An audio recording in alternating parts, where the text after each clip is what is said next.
An interesting conversation there. Chamberlain counting down 2 months for Mr. Shitu. I join you in counting down, but I don't know if we can hold Mr. Shitu in 2 months. Anyway, good morning. Welcome to Business Morning on Sunrise Daily. I'm Ini John Mekwa, and we will do business for just about less than 30 minutes.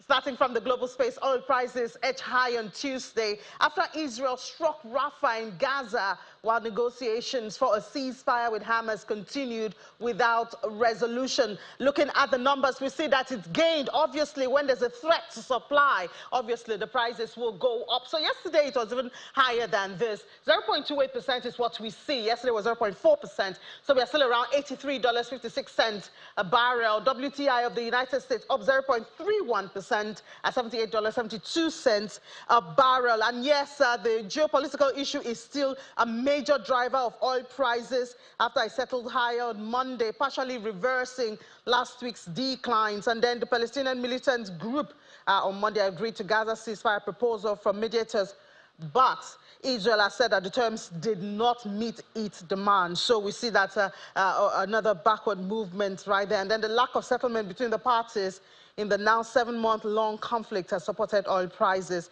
as investors worry about escalation. And then we come to Nigeria now. It seems consumers in Nigeria are getting really hit. A levy of 0.5% equivalent to 0.5% of all electronic transactions. Note, all electronic transactions value by business specified in the second schedule of the Cyber Crimes Prohibition and Prevention Act 2015 is to be remitted to the National Cybersecurity Fund, administered by the National Security Advisor. This is contained in that circular you're watching right there. That circular is from the Central Bank of Nigeria to all commercial, merchant, non-interest and payment service banks. The regulator notes that the levy shall be applied at the point of electronic transfer origination, and it should reflect in the customer's account as cybersecurity levy. So if you start seeing that in the narration on your account, that is what it's for, and it's set to begin in 2 weeks. That's about the 20th of this month. Financial institutions will remit the levies monthly to the NCEF account, which is domiciled at the CBN, by the 5th business day of the subsequent month. The circular is signed by the Director of Payment System Management Department, Chibuzo Efobi, and Director of Financial Policy and Regulation Department, Haruna Mustafa. So this is another reality check for Nigerians, another levy you have to pay for every electronic transaction. Well, there are some exceptions, and that is if you're transferring money from one account that is yours to another account that is yours, and also for your salary payments and all of that. But I mean, most of the purchases and transactions, daily transactions, seem to be captured in this. But we'll talk about this later on today. So you want to watch Business Incorporated at 1:30. We'll drill in on this and you get the details of it, more understanding, and see if Nigerians will carry placards against this. That'll be on Business Incorporated. Please join us at 1 p.m. later on today.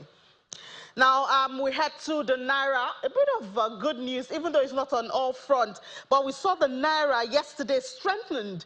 We saw 46 Naira 19 kobo added. That's at NAFEM. So it opened at 1,400. Remember this time yesterday we were talking about how the Naira was 1,400 Naira 40 kobo and closed at 1,354 Naira 21 kobo. That's a 3.30% gain on the Naira. NAFEX 1,399 Naira 37 kobo, and it opened at 1,402 Naira. That's 0.27. But I heard that in the parallel market it was actually lower. It was still around 1,004. That's a reverse of the trend we've been having in recent times. Recent times we've been having the BDCs with more value than the official. But let's find out more with Dumebi. Dumebi Oluwale is a senior associate with financial derivatives. Hi, Dumebi. Good morning. Good morning, Ini. Good morning. So I'm tired of reporting the Naira depreciating, but I don't want to put my hope on this because I don't know if it's permanent or if it's just a blip that by tomorrow this time will be on the reverse, you know. But do we know why we saw this appreciation yesterday? I mean, if you look at the NAFEM, which is the busiest of the official market, it was up more than 3%. That's impressive. Do we know what drove it? I mean, From the look of things and what we've analyzed so far, low trading is primarily the reason why this has happened. And it's simply because, we're coming from the weekend. There's not a lot of demand right now. Demand at the official market was low. And then we saw an upsurge in demand at the parallel market. So that's why you're seeing the parallel market rate actually depreciate as against the official market appreciating. A significant thing to actually note is that the average daily turnover at the official window, that's the NAFEM window, actually significantly declined between last week Friday and this Monday. So that basically tells you that the transaction activities at the official window was significantly lower. And meanwhile, we saw an upsurge in, demand activities, yes, at the parallel market. Are people getting confident, more confident in the parallel market again? Because that used to be the case, but I thought the story had changed. I mean, it's not completely the case. So what we have seen so far is, with the Naira's depreciating trend all through last week, and I think the week before, some level of confidence had been down. So it's a kind of thing where you're having panic buying at the parallel market, where people have a lot more access to a lot more BDCs, and they're able to increase their demand, changing their dollar. So that's one of the reasons why we said at the beginning of last week, so even though there was some level of fundamentals that backs the Naira's decline, speculative activities, bearish investor sentiment also pervaded the market, increasing, influx of demand at the parallel market, causing the parallel market rate to depreciate.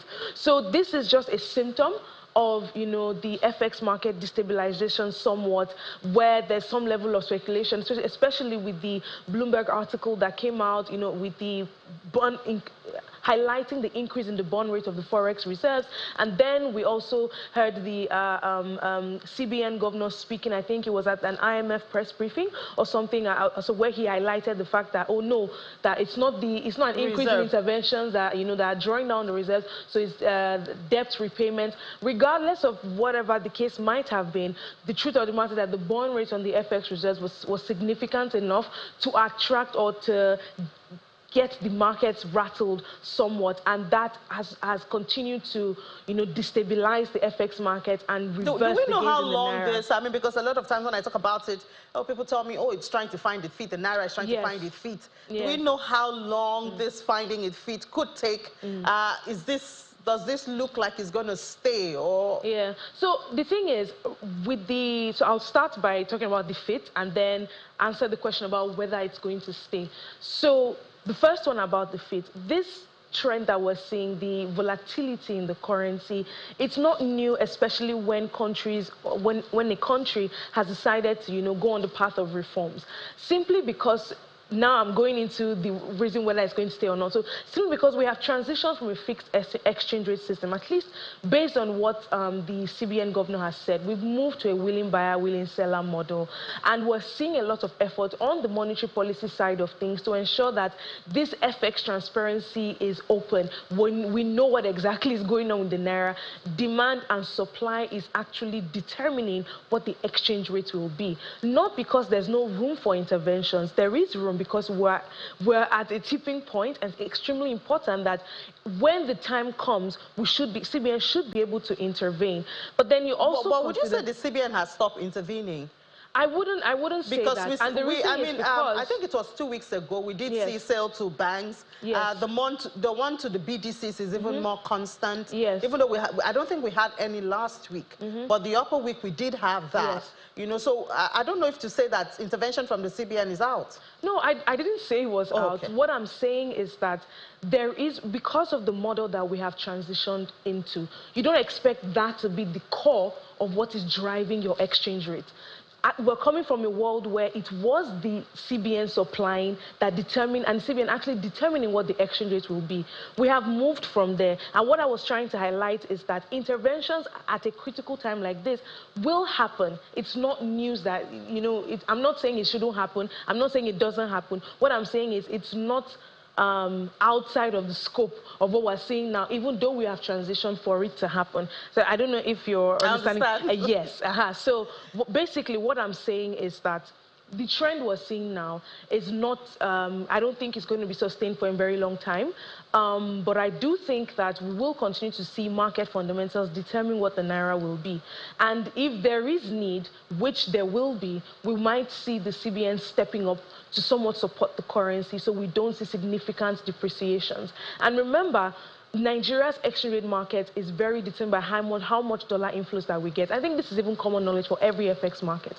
And we have seen bearish sentiments from almost all fronts of FX supply into the country. Crude oil production is down. And what that means is that our earnings from crude oil is also declining. Non-oil exports as well, even though we're seeing that ramp up, we also need to understand that the revenue from there as well is not as buoyant because we're not producing so much. Case in point, cocoa. We're not producing as much, so we're not earning as much. And very painful when cocoa prices were surging. Very high. We're not benefiting. We did not benefit. Exactly. Even the farmers did not benefit. The country did not benefit. Exactly. So that tells you that, dollar reserves from our key sources of revenue are declining. Then you go into dollar inflows from investors, right? Primarily foreign portfolio investors at the moment. We're seeing capital outflows, right? So that as well. Is it payout season? Not exactly. I would say that this is just, again, it's symptomatic of whatever is happening in the economy today, right? So we see, especially foreign portfolio, remember it's hot money. So if they notice anything that is not exactly giving them what they should get, they will quickly take out their funds. And we've seen an influx of, foreign portfolio investors into the equities market because that's primarily where they will invest. But we're also seeing an increase in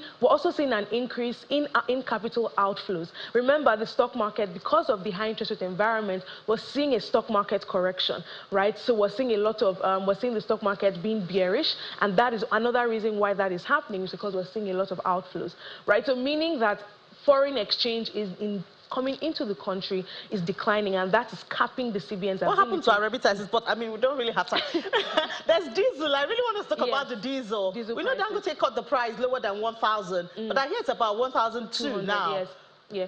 Remember, a lot of these things are fueled by the Naira, right? And remember, right now we have, especially the diesel market is deregulated, right? So if anything happens to a key input material, it will definitely affect their prices. And the exchange rate is a key determinant of what the price of diesel will be. If you remember, I think there was a period where diesel prices were declining, and it coincided with when the Naira was appreciating. So now that the Naira has depreciated, the prices are back up. I think one good thing to remember is that we're now in a world where commodity prices, especially energy prices primarily, are no longer being subsidized as much as they were, right? So consumers would need to expect that if today the Naira depreciated, most likely you might see that also reflect in energy prices. Yes. All right, Dumebi, thank you so much for that explanation. Dumebi Oluwole, have a great day. Thank you.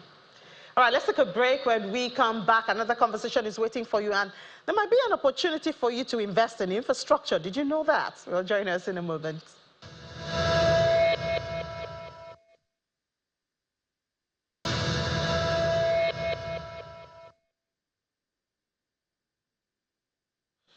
You're welcome back. So this might be that opportunity you've been waiting for in the midst of macroeconomic headwinds. You may be able to get an opportunity to invest in infrastructure. After all, Nigeria does have a structural development gap, and you may be able to be part of it. Let's speak now with Mr. Uche Nankwaru. Mr. Uche Nankwaru, he is the fund manager and chief investment officer with United Capital. Mr. Nankwaru, thanks so much for your time. Good morning. Thank you, Ini. Thank you for having me here. So, I mean, the country is not smiling at this time. Understandably It's not so. smiling at this time. So we're looking for any opportunity where we can invest. And when we hear infrastructural fund and opportunities for investment, it just makes a lot of people excited. But first of all, let's talk about your company. You are an investment company, and you are able to attract investments and all of that. And you're the only one that is listed. Correct. That is correct. Yeah, an investment company that is listed. I say congratulations on that. Thank you very much. But tell us about the infrastructure projects and the opportunities that are available to investors. Okay, so what I will do really quickly is to speak about United Capital as a group. We're a group that have been around for about 60 years, right? We've undergone a transformation. Over the last 6 years, we have tried to do two things: diversification and growth. And diversification is across product lines, across the markets we operate in, across the counterparties we're engaging with. Now, on the growth side, we're always trying to reinvent ourselves to say, what are the new opportunities, what are the new products and services that our investors, our investing public would like to see. This was what led us to, amongst other different products, launch the United Capital Infrastructure Fund. We launched the fund in 2021, and the premise behind that fund was to say, how can we provide long-term financing for infrastructure projects? Infrastructure projects typically need you to provide capital over a longer period, sometimes 10 years, sometimes 15 years. The question was then, who is able to provide this? And so we designed this product and launched the fund into the market, and we've received quite a bit of positive reaction from the market for that. So I see that you do transportation, energy, renewables.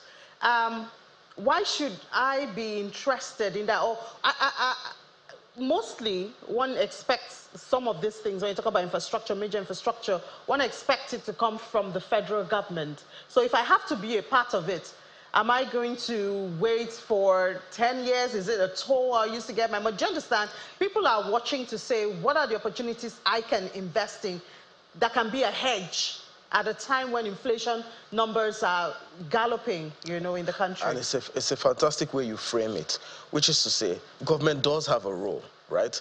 So why should we be worried about, why should we be inclined to support a private vehicle that is doing this? But I can give you a number of examples. All of us woke up one morning and saw that, well, there's been a split. There's some of us that are now in band A, which means we pay more for energy. It's a great thing, because it means that a private company can now supply you electricity 24/7, and you no longer have to run your diesel generators, you no longer have to stand in long fuel queues. And so when you have private companies now able to provide those services at a commercial rate, if you are invested in that, then you are earning a return at a commercial rate for those very attractive services. And so it's the same story across power, where we're invested in renewable energy, industrial infrastructure. So individuals from the public can invest in this? Absolutely, absolutely. With plenty money or small money? With small money, because we recognize that, you know, you have all sorts of investors. Some of our investors are the bigger corporates, pension funds, but then we also have smaller investors, individual investors who say, I want to participate, I want to get in, I want to be able to put my capital into something that it will be giving me a yield steady, not just for me, but also for my children over the next 10 years. And so we find that a number of investors, every time we have an offer in the market for our infrastructure fund, they would start to send in applications, and we're happy to take on that capital. But these days where purchasing power has been hammered and beaten, and we still have, for instance, the 0.5 cybersecurity levy coming from the CBN, are people really going into investment? Because you would think that people just want to survive. The basics, have increased in prices. And you're absolutely right that we have experienced people having a reduced purchasing power. But even in those situations, there is always a merit to continue to invest. And so what you can then potentially do is say, I might not have all of that money, but I can give the small I have to United Capital, and we can put it into the infrastructure fund and several of our other products that will generate a decent return. And there's security for my investment, or should I go to the NGX, I go to the stock market, I can go to the fixed income market, instead of all this infrastructure fund. You know, you don't want to wake up one day and then the companies disappear. And it's a good way to frame it. But here's the answer to that. You want to play in the securities market, our securities business will support you. They will show you the ropes. They release regular reports every week giving you stock recommendations. If you want to play in the fixed income market, our asset management business will support you.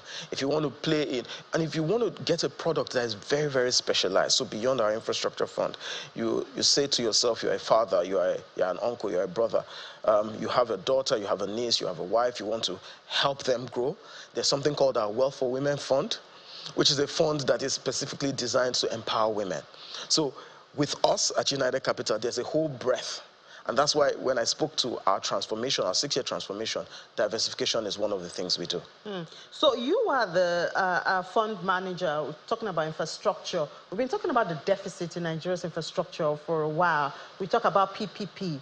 I just want to get your thoughts. We've had the government introduce tax reduction and tax holiday, you know, in exchange for contribution and all of that.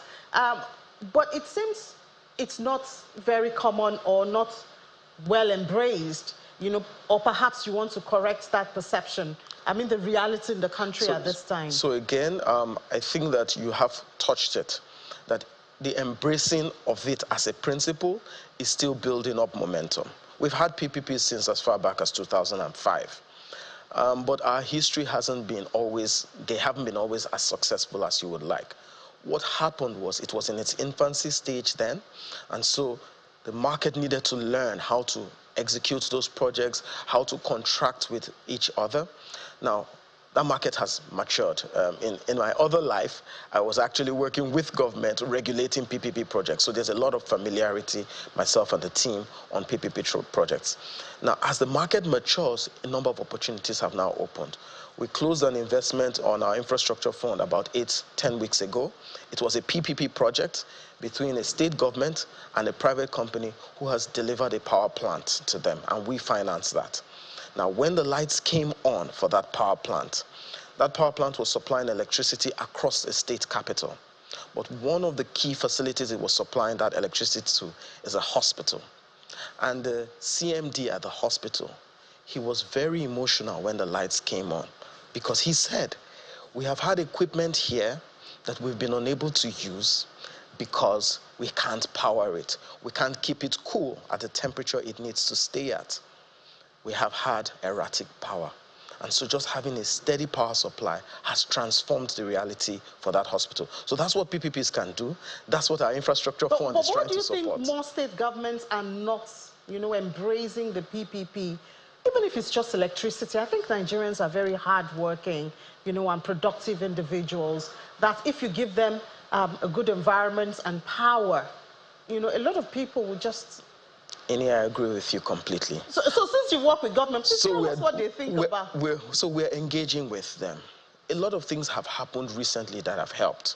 The passage of the Electricity Act was huge. And so we're seeing a lot of catch-up.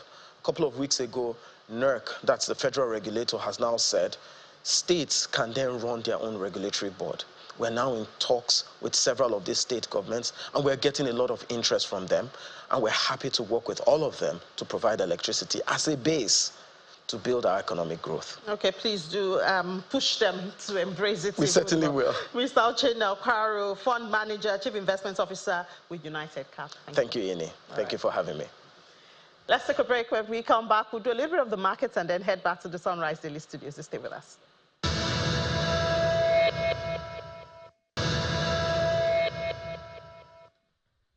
Welcome back. Now let's look at the numbers from the market yesterday. We had our hearts broken yesterday. If you remember, if you watch Business Incorporated, at intraday we're celebrating our regain to the 100,000 level. But guess what? Less than an hour or so after that, the market had dropped. Even did drop to 99,000, but 98,000. It closed at 98,703. And the corporate here is Airtel Nigeria. I think investors in Airtel Nigeria, they did a lot of profit taking towards the close of trade yesterday. So we saw the market drop 0.89% and now ended at 55.823 trillion naira. We did see a lot of green. Looking at the volume, value, and deals, the volume was down. Value at 8.95. A lot of deals yesterday. The market should actually have been in the green yesterday, but for that last-minute movement by a lot of investors in Airtel Nigeria, that's what brought the market down. Because when you look at the sectors and all this, the figures, for instance, they did do their best, their very best. Top trades had Access Code, UBA, and GT Core, and it should actually have been a green one, but investors in Airtel Nigeria did the magic and brought the market down to 98,703. But I will give you intraday numbers at 1 p.m. later on today on Business Incorporated. And don't forget, we have that conversation on that 0.5% on your transactions, your electronic transactions, the Cybersecurity levy, which should begin from the 20th of May. Find out how that could affect you. That'll be at 1 p.m. So but now let's head back to the Sunrise Daily studios.